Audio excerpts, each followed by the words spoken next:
Ouais, donc comme je vous le disais hier, dimanche 9 novembre, Ed Martin, qui est un des responsables révisionnistes, c'est le cas de le dire, on va y revenir tout à l'heure, pro 6 janvier, a annoncé que Donald Trump venait de signer, on va y revenir, un certain nombre de documents, on va voir. Un de ces titres, je vous en ai choisi, c'était celui d'Associated Press, qui nous explique que donc Trump vient de pardonner Rudy Giuliani et d'autres qui ont soutenu ses efforts pour renverser les résultats officiels. C'est une manière très longue de parler de coup d'État, mais c'est exactement ce qui s'est passé. En janvier 2021, on a fait d'énormes émissions, de multiples émissions sur le sujet. On en refera parce qu'évidemment, tout ça, ça m'a donné envie de me replonger sur le dossier. Il y a des angles extrêmement intéressants, surtout par rapport à Jack Smith. On y reviendra aussi là-dessus dès que possible, hein. J'ai une émission prévue sur ce sujet-là. Mais donc voilà, donc hier, cette décision, on va voir le document de cette grâce présidentielle, on va tenter de voir ce que ça veut dire. Donc c'est une longue liste, on va rentrer dans les documents qui se terminent par la signature de Donald Trump et par la précision que ce document ne l'implique pas lui.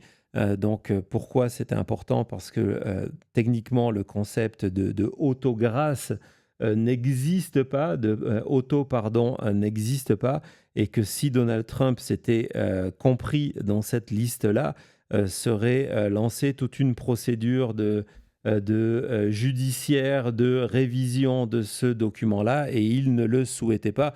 Hein, c'est pas qu'il dit voilà, je veux faire face à la justice un jour, c'est pour faciliter. Pourquoi? Parce que dans ce document, il y a quelque chose d'extrêmement intéressant et troublant. C'est que sous le prétexte de réparer ce que les pro-Trump appellent une injustice sans précédent, une injustice nationale, Thomas va vous montrer l'extrait plus précisément, on parle d'une injustice une grave injustice nationale perpétrée contre le peuple américain, et dans l'idée de faire une réconciliation nationale, donc toute une liste de personnes dont Rudy Giuliani figure est mise en avant. Mais ce qui est intéressant, si on retourne à cette première page, c'est qu'on apprend que regardez, juste avant le début des premiers noms, Thomas, si tu peux nous zoomer la dernière liste en disant, voilà, cette liste inclut les noms suivants, mais n'est pas limitée. Parce que dans le vocabulaire juridique, Ouais. on apprend que cette grâce de Donald Trump s'applique à tous les citoyens américains. C'est-à-dire que si vous n'êtes pas, votre nom n'est pas là, mais que dans quelque temps, on se rend compte que vous avez été impliqué dans la préparation du coup d'État de Donald Trump, vous ne serez pas poursuivi, que vous soyez nommé ou pas. Hein, c'est une sorte de blanket, donc on appelle ça un pardon global pour toute personne de près ou de loin qui a participé à toutes les opérations du 6 janvier. Lorsque je vous parle de préparation du 6 janvier, il y a évidemment Giuliani, mais il y a John Eastman, qui est l'architecte de ces fausses signatures, ces faux certificats de victoire de Donald Trump. Il y a État par État toutes les personnes qui ont participé à ces fausses signatures, hein, ces faux grands électeurs. Ils sont tous sur cette liste-là. Il y a Mark Meadows. On se rappelle de qui était Mark Meadows. Mark Meadows, c'est évidemment le chef de cabinet de Donald Trump, qui était le lien entre toutes les opérations. Le voilà, cette photo, elle est mieux, je pense. Ne pas l'oublier. D'ailleurs, tiens, tant qu'on est dans le mugshot, Thomas, vas-y. Ils sont tous là. Donc, toutes ces personnes-là ont été graciées par Donald Trump. On va évidemment se demander ce que ça veut dire. On va en parler dans quelques secondes. Pourquoi maintenant? Pourquoi faire ça? Évidemment, le premier nom, celui qui a retenu l'attention, c'est Rudy Giuliani, qui est, vous voyez, sur la liste, c'est le premier nom. Rudy Giuliani alliés de Donald Trump. Il y a quelques jours, on célébrait les 5 ans de sa conférence de presse au fameux... Four Seasons Total Landscaping. Voilà, c'était pour vérifier si tu suivais. Je suis toujours. Très très bien, alors que tu es dans ton chat en même temps. Donc Rudy Giuliani qui est le premier. Il y a aussi Sidney Powell, The Kraken. Sidney Powell, le Kraken, qui était une des plus virulentes. On se rappelle que lorsqu'elle a été... il y avait eu cette réunion secrète dans le bureau Oval où elle avait proposé de devenir procureur spécial et elle était persuadée qu'il fallait lui donner tous les pouvoirs d'annuler, de saisir les machines de vote, d'annuler et de mettre la loi martiale sur le pays. Et oui, c'était la fameuse femme léopard. C'était la tenue qu'elle avait lors de cette fameuse conférence de presse. Extraordinaire, hein, Thomas. Je pense que tu as une photo où elle est en train de parler à cette conférence de presse avec Rudy Giuliani. Donc là, c'était Rudy au premier plan qui expliquait, on était au siège du Parti républicain, elle est derrière. À un moment, évidemment, elle a pris la parole où elle est partie dans toutes ses théories. C'est elle qui avait expliqué, par exemple, que c'était le Venezuela qui, en utilisant les boutons du chauffage, chauffage avait pu modifier... Nous pas oublier non plus les papiers en bambou qui venaient de Chine. Et on a pas mal de classiques. Il y avait eu pas mal de classiques. Alors, on va faire, avant de rentrer dans vraiment ce qui est le plus sérieux du dossier, on se souvient évidemment de ce moment, vous l'avez vécu en direct. Thomas, tu as une photo pour nous rappeler, tu as 3 photos même pour nous rappeler pourquoi. Vous avez l'emoji, exactement cet emoji. Allez, balancez-le. Rudy Giuliani, pas un de ses meilleurs moments. Hein. Non, ça avait été... récemment, il a beaucoup pas de ses meilleurs moments. Ça avait été un moment terrible. Moi, je me rappelle parce que, évidemment, c'était au moment où tous les États-Unis suivaient ce qui était en train de se passer. Et à mesure que la goutte avait commencé à couler les têtes sur le visage de Rudy Giuliani, l'étonnement des réseaux sociaux, de Twitter à l'époque, des gens se disaient « Mais qu'est-ce qui est en train de se passer ?» Mais il a... Ah, c'est de la teinture. C'est la teinture qui coule sur son visage. On a une petite vidéo. Vas-y. Vas-y, Thomas.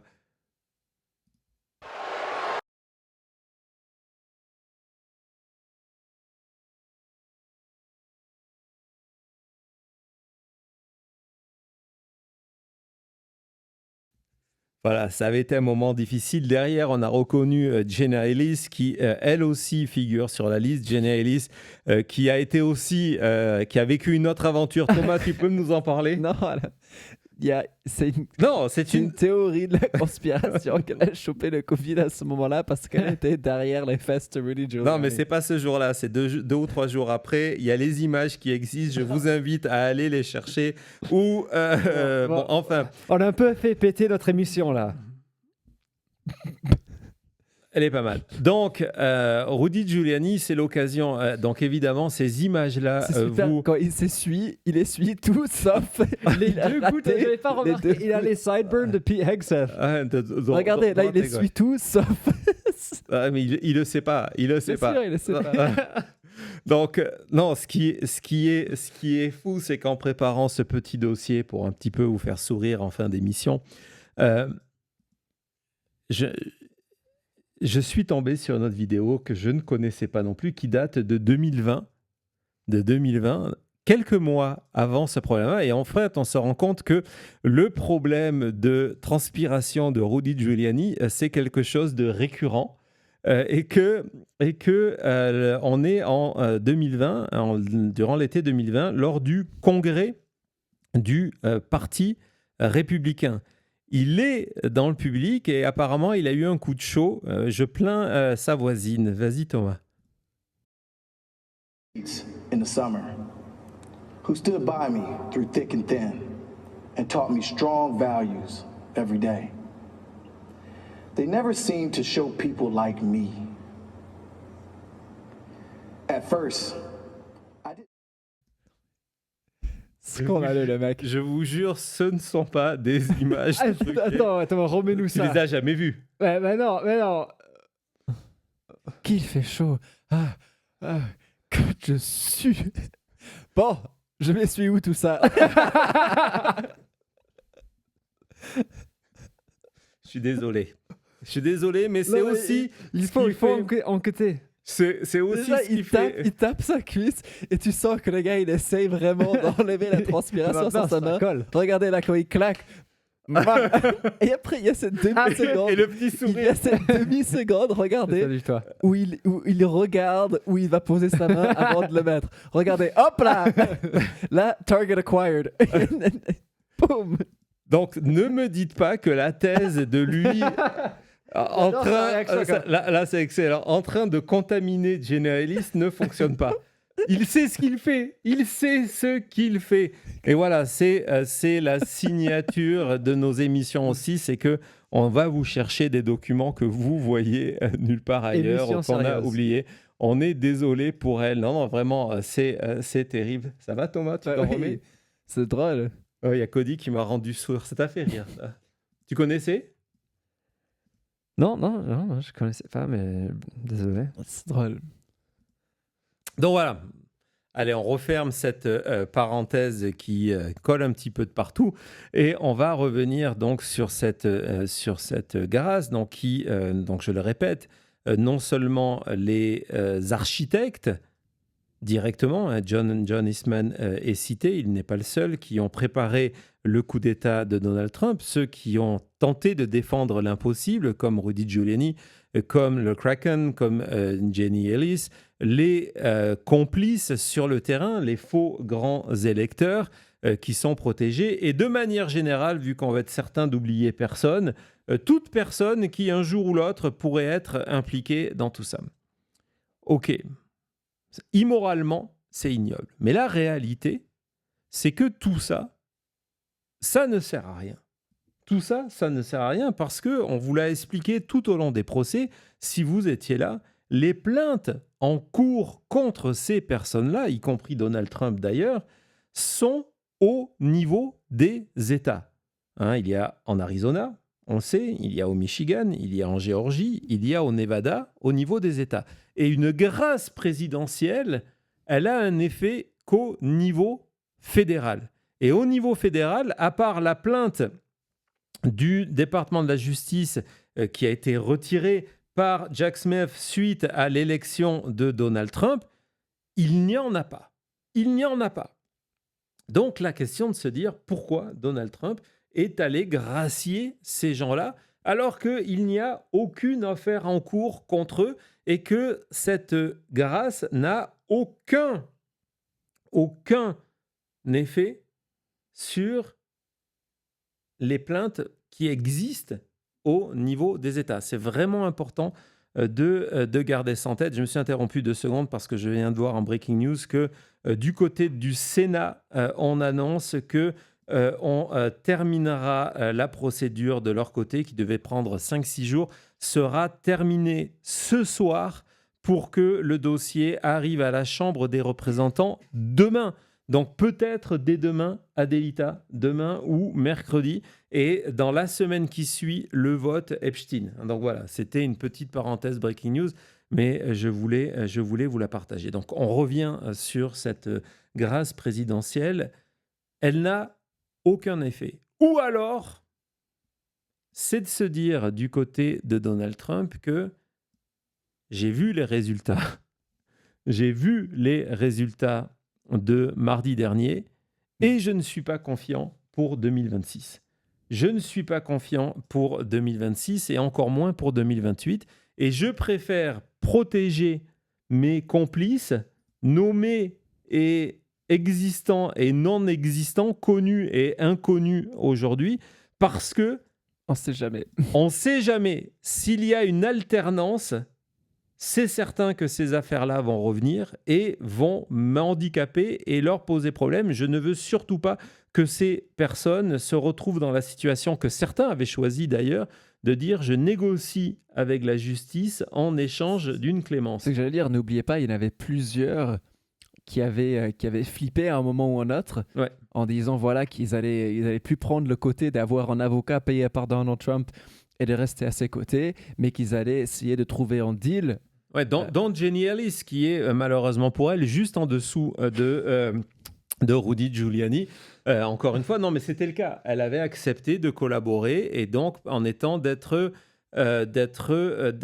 protégée. Donc là, d'un coup, il enlève ça. Vous allez me dire, bon, 2028, c'est loin, il n'y a aucune garantie que... Oui, non, mais il y a 2026 avant. Évidemment, 2026, une victoire démocrate ne voudrait pas dire que ça change au département de la justice. Mais ça veut dire quoi? On le sait, les démocrates, s'ils prennent le pouvoir en 2006, ils vont multiplier les comités d'enquête, les commissions d'enquête. Et donc, on sait déjà que ces personnes qui sont sur cette liste pourront utiliser cette grâce en disant, ça ne veut pas dire que ça va fonctionner, mais ça va en tout cas donner du délai en disant, mais on n'a même pas à venir témoigner devant et de répondre à une convocation de la Chambre des représentants alors qu'on vient d'être gracié. On n'a pas à venir témoigner. Ça va être utilisé dans ça. Ça, c'est la première dimension.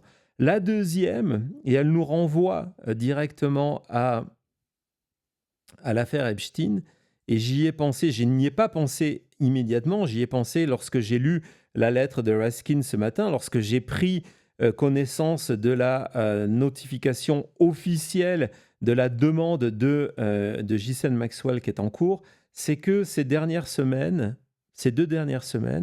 on vous en a parlé ici de quelques-uns, mais pas de tous, il y a eu une multiplication de la part de Donald Trump, de l'utilisation du pardon présidentiel et des dizaines de personnes qui ont été graciées pour Donald Trump à tous les niveaux, affaires d'espionnage, corruption, peine de prison, etc., etc. Et cette surutilisation de la grâce présidentielle, c'est pour, habituer le public à ce que, ok, tiens, il y a encore une grâce présidentielle qui est choisie aujourd'hui. Et 2, c'est pour en diminuer l'impact. On vous avait expliqué la stratégie cet été où du côté de l'administration Trump, on se disait, bah, tiens, et si Maxwell, on l'a pardonné le même jour que l'on pardonne une centaine d'autres personnes, dont P. Diddy, pour que ça attire l'attention sur autre chose et pas que sur Ghislaine Maxwell. Il y a dans cette accumulation, ces derniers jours, cette accumulation n'est pas un hasard. Souvent, les grâces présidentielles c'est par période. C'est en fin de mandat, c'est au lendemain des élections de mi-mandat, justement. C'est à un moment. Là, c'est depuis 15 jours.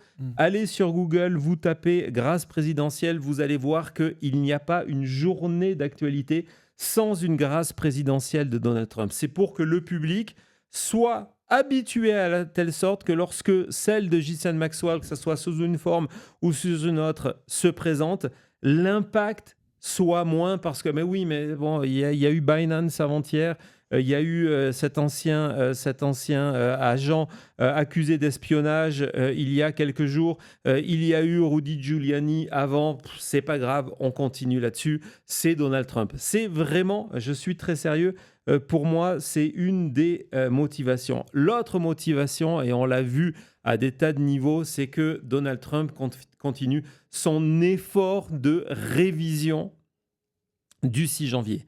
Ce n'est pas pour rien, il était encore là, il y a quelques jours sur 60 Minutes qu'il a mis en avant le fait, Thomas, est-ce que tu peux nous mettre effort révision, s'il te plaît, il a mis en avant le fait qu'il avait gagné en 2020. Donc, il continue sur cet élément-là de dire, bah tiens, regardez, toutes ces personnes sont graciées, ça veut dire qu'elles sont innocentes, donc j'ai vraiment gagné en 2020. C'est exactement ce qui est en train de se passer. Et le troisième point, c'est que ces grâces qui servent à rien aujourd'hui sont un message envoyé à MAGA pour hier, pour aujourd'hui et pour demain.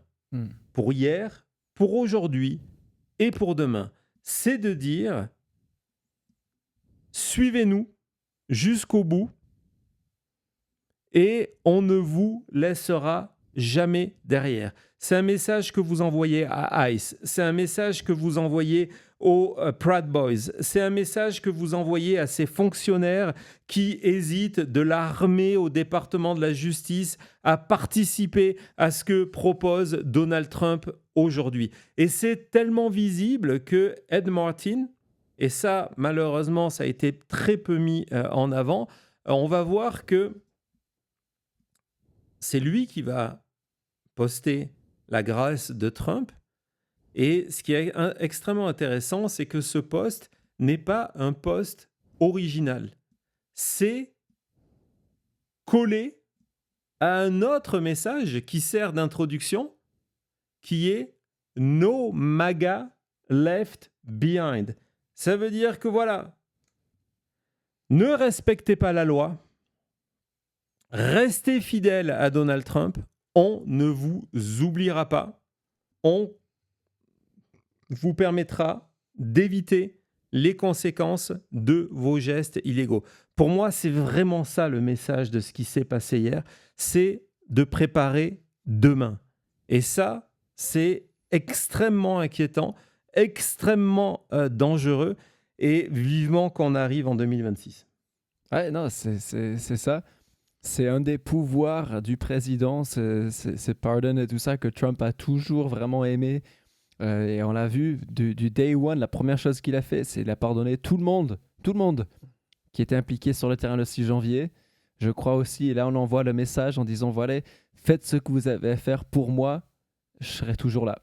Oui, et d'autant plus qu'on rentre dans une période avec les résultats de mardi, on vous l'a dit, hein, les résultats de mardi étaient quelque chose de formidable, mais avant que ça devienne meilleur, ça va devenir pire. Ça veut dire quoi ? C'est que Donald Trump ne peut pas se permettre de perdre les élections intermédiaires de 2026 et il va y avoir toutes sortes de manœuvres pour empêcher l'exercice de la démocratie dans un an. Et donc, on envoie un message pour cette année.